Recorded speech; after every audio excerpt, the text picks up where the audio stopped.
ರೈತನೊಬ್ಬನ ತೋಟದಲ್ಲಿದ್ದ ಸೇಬು ಮರದಲ್ಲಿ ಒಂದೇ ಒಂದು ಹಣ್ಣು ಬೆಳೆಯಿತು. ಆತ ಅದನ್ನು ಕೊಯ್ದು ಇದನ್ನು ತನಗೆ ಅತ್ಯಂತ ಪ್ರೀತಿಪಾತ್ರರಾದ ಯಾರಿಗಾದರೂ ಉಡುಗೊರೆಯಾಗಿ ಕೊಡಬೇಕು ಎಂದು ಯೋಚಿಸಿ ಪ್ರಜೆಗಳ ಕ್ಷೇಮಕ್ಕಾಗಿ ಹಗಲಿರುಳು ಚಿಂತಿಸುವ ಅರಸನಿಗೆ ಒಪ್ಪಿಸಲು ನಿರ್ಧರಿಸಿ ಅರಸನ ಸಭೆಗೆ ಹೋದ. ಅಲ್ಲಿ ಆತ ಸೇಬನ್ನು ಅರಸನ ಮುಂದಿರಿಸಿ, ದೊರೆಯೇ, ಇದು ಬಹು ವಿಶೇಷವಾಗಿದೆ. ದೇವತೆಗಳ ಕೃಪೆಯಿಂದ ಏಕೈಕ ಹಣ್ಣು ತನ್ನ ತೋಟದಲ್ಲಿ ಬೆಳೆದಿದೆ ಎಂದು ಭಾವಿಸಿ ಅಮೂಲ್ಯವಾದ ಹಣ್ಣನ್ನು ನನಗೆ ಪ್ರೀತಿಪಾತ್ರರಾದವರಿಗಷ್ಟೇ ಕೊಡಬೇಕು ಎಂದು ನಿರ್ಧರಿಸಿ ತಮಗೆ ಇದನ್ನು ಉಡುಗೊರೆಯಾಗಿ ನೀಡಬೇಕೆಂದು ತಂದಿದ್ದೇನೆ, ಸ್ವೀಕರಿಸಿ ಎಂದು ನಿವೇದಿಸಿದ. ಅರಸನು ಸೇಬನ್ನು ಹಿಡಿದು ನೋಡಿದಾಗ ಅದರಲ್ಲಿ ವಿಶೇಷವಿದೆ ಎಂದು ಅವನಿಗನಿಸಲಿಲ್ಲ. ಆದರೆ ಮುಗ್ಧ ರೈತನ ಪ್ರೀತಿಯನ್ನು ಶಂಕಿಸಬಾರದು ಎಂಬ ಕಾರಣಕ್ಕೆ ಸಂತೋಷ ವ್ಯಕ್ತಪಡಿಸಿ, ನಿಜವಾಗಿಯೂ ಅತ್ಯಮೂಲ್ಯ ಕೊಡುಗೆಯನ್ನೇ ತಂದಿರುವೆ, ಇದಕ್ಕಾಗಿ ನನ್ನಿಂದ ನಿನಗೆ ಏನು ಪ್ರತಿಫಲ ಬೇಕು ಕೇಳು ಎಂದು ಕೇಳಿದ. ರೈತ ಪ್ರತಿಫಲಕ್ಕೆ ಕೈಯೊಡ್ಡದೆ, ಎಲ್ಲಾದರೂ ಉಂಟೆ, ಪ್ರೀತಿಯ ಕೊಡುಗೆಗೆ ಪ್ರತಿಫಲ ಸ್ವೀಕರಿಸುವುದು ಉಚಿತವಲ್ಲ ಎಂದು ನಿರಾಕರಿಸಿದ.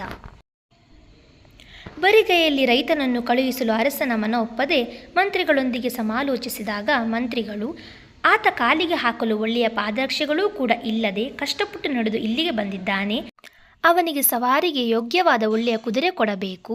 ಕುದುರೆಯ ಮೇಲೆ ಅದಕ್ಕೆ ಹೊರಲು ಸಾಧ್ಯವಿರುವಷ್ಟು ಚಿನ್ನದ ನಾಣ್ಯಗಳ ಮೂಟಿಯನ್ನಿರಿಸಿದರೆ ಆತ ಸುಖದಿಂದ ಬದುಕಲು ನೆರವಾಗುತ್ತದೆ ಎಂದು ಹೇಳಿದರು.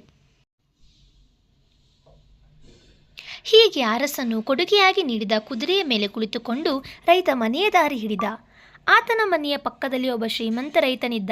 ಅವನು ಯಾರಿಗೂ ಕೊಳೆತ ಹಣ್ಣು ಕೂಡ ಉಚಿತವಾಗಿ ಕೊಡುವವನಲ್ಲ. ಬರುತ್ತಿರುವ ಬಡ ರೈತನನ್ನು ಕಂಡು ಬೆರಗಾಗಿ ಅವನನ್ನು ತಡೆದು ನಿಲ್ಲಿಸಿ, ನಿನ್ನೆ ತನಕ ಹೊಲ ಉಳಲು ಮುದಿ ಎತ್ತನ್ನು ಕೊಳ್ಳಲು ನಿನ್ನ ಬಳಿ ಶಕ್ತಿ ಇರಲಿಲ್ಲ, ಆದರೆ ಇನ್ನು ಲಕ್ಷ ಲಕ್ಷ ಬೆಲೆ ಬಾಳುವ ಕುದುರೆಯ ಮೇಲೆ ಕುಳಿತುಕೊಂಡು ಬರುತ್ತಾ ಇದ್ದೀಯಾ ಅಂದರೆ ಏನು ಸಮಾಚಾರ ಎಂದು ಕೇಳಿದ. ಅದಕ್ಕೆ ರೈತ, ಇದು ಪ್ರಾಮಾಣಿಕವಾಗಿಯೇ ದೊರಕಿದೆ. ನನ್ನ ತೋಟದಲ್ಲಿ ಕೆಂಪು ಬಣ್ಣದ ದೊಡ್ಡ ಸೇಬು ಆಗಿತ್ತಲ್ಲ, ಅದು ಬಹಳ ಅಪೂರ್ವವಾದುದೆಂದು ನನಗೆ ಗೊತ್ತಾಗಿ ಅದನ್ನು ಅರಸನಿಗೆ ಉಡುಗೊರೆಯಾಗಿ ಕೊಟ್ಟೆ. ಅವರು ನನಗೆ ಈ ಕುದುರೆ ಕೊಟ್ಟರು ಮತ್ತು ಬಂಗಾರದ ನಾಣ್ಯಗಳ ಮೂಟೆಯನ್ನು ಹೊರಿಸಿ ಕಳುಹಿಸಿದರು ಎಂದ. ಶ್ರೀಮಂತನು ತನ್ನ ತೋಟದಲ್ಲಿ ಒಂದಕ್ಕಿಂತ ಒಂದು ಹೆಚ್ಚು ಆಕರ್ಷವಾಗಿರುವ ಸೇಬು ಹಣ್ಣುಗಳು ಬೇಕಾದಷ್ಟಿವೆ. ಒಂದು ಹಣ್ಣಿಗೆ ಒಂದು ಕುದುರೆ, ಒಂದು ಮೂಟೆ ಚಿನ್ನ ಸಿಗುವುದಾದರೆ ತನ್ನ ಮನೆಯನ್ನು ಅದರಿಂದಲೇ ತುಂಬಿಸಬಹುದು ಎಂದು ಲೆಕ್ಕ ಹಾಕಿದ ಅವನು ಚಂದ ಚಂದ ಸೇಬು ಹಣ್ಣುಗಳನ್ನು ಕೊಯ್ಯಿಸಿ ಗಾಡಿ ತುಂಬ ಹೇರಿಕೊಂಡು ಅರಸನ ಸನ್ನಿಧಿಗೆ ಹೋಗಿ, ನಾನು ಬಡ ರೈತ, ನನ್ನ ತೋಟದಲ್ಲಿ ಅತ್ಯಮೂಲ್ಯವಾದ ಸೇಬು ಹಣ್ಣುಗಳು ರಾಶಿ ರಾಶಿಯಾಗಿ ಬೆಳೆದಿವೆ. ಇದು ಯೋಗ್ಯರಾದವರ ಬಳಿಗೆ ಸೇರಬೇಕು ಎಂಬ ಆಶಯದಿಂದ ಎಲ್ಲವನ್ನು ಕೊಯ್ಯಿಸಿ ತಮಗೆ ಸಮರ್ಪಿಸಲು ತಂದಿದ್ದೇನೆ ಎಂದ. ಅದಕ್ಕೆ ಅರಸ ತುಂಬ ಸಂತೋಷವಾಯಿತು. ಈ ಹಣ್ಣುಗಳಿಗಾಗಿ ನೀನು ಯಾವ ಪ್ರತಿಫಲ ಬೇಕು ಎಂದು ಬಯಸಿದರೂ ಅದನ್ನು ಕೊಡುವ ವ್ಯವಸ್ಥೆ ಮಾಡುತ್ತೇನೆ ಎಂದು ಹೇಳಿದ.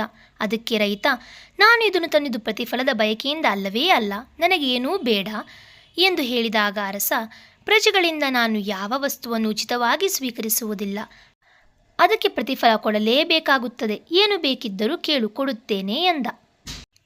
ಶ್ರೀಮಂತ ರೈತ ಮನಸ್ಸಿನಲ್ಲಿ ಸಂತೋಷಪಟ್ಟು, ಅರಸರು ಪ್ರೀತಿಯಿಂದ ಏನು ಕೊಟ್ಟರೂ ಅದನ್ನು ತೆಗೆದುಕೊಳ್ಳುತ್ತೇನೆ ಎಂದು ಹೇಳಿದ. ಗಾಡಿ ತುಂಬ ಹಣ್ಣು ತಂದಿರುವ ಇವನು ಬಡವನಲ್ಲ ಎಂದು ನಿರ್ಧರಿಸಿ ಅರಸ ಆತನ ಬೆರಳುಗಳಲ್ಲಿ ಉಂಗುರಗಳನ್ನು ಧರಿಸಿರುವ ಗುರುತನ್ನು ಕಂಡು ಆತ ದುಡಿಯುವವನೂ ಅಲ್ಲ ಅನಿಸಿತು. ಆತ ಬಡರೈತ ತಂದು ಕೊಟ್ಟಿದ್ದ ಸೇಬು ಹಣ್ಣನ್ನು ಒಳಗಿನಿಂದ ತರಿಸಿ ಶ್ರೀಮಂತ ರೈತನ ಕೈಯಲ್ಲಿಟ್ಟು, ಇದು ನನಗೆ ತುಂಬ ಪ್ರೀತಿಯ ಹಣ್ಣು, ಬಡ ರೈತನೊಬ್ಬನ ಶ್ರಮದ ಫಲ, ಇದರ ಬೆಲೆ ಕಟ್ಟಲಾಗದು, ಇದನ್ನು ತೆಗೆದುಕೊಂಡು ಹೋಗು ಎಂದು ಹೇಳಿದಾಗ ಶ್ರೀಮಂತ ರೈತ ಪೆಚ್ಚು ಮೋರು ಹಾಕಿಕೊಂಡು ಮನೆಗೆ ಬಂದ. ಕತೆ ಇಷ್ಟ ಆಗಿದೆ, ಲೈಕ್, ಶೇರ್, ಸಬ್ಸ್ಕ್ರೈಬ್ ಮಾಡಿ. Thank you.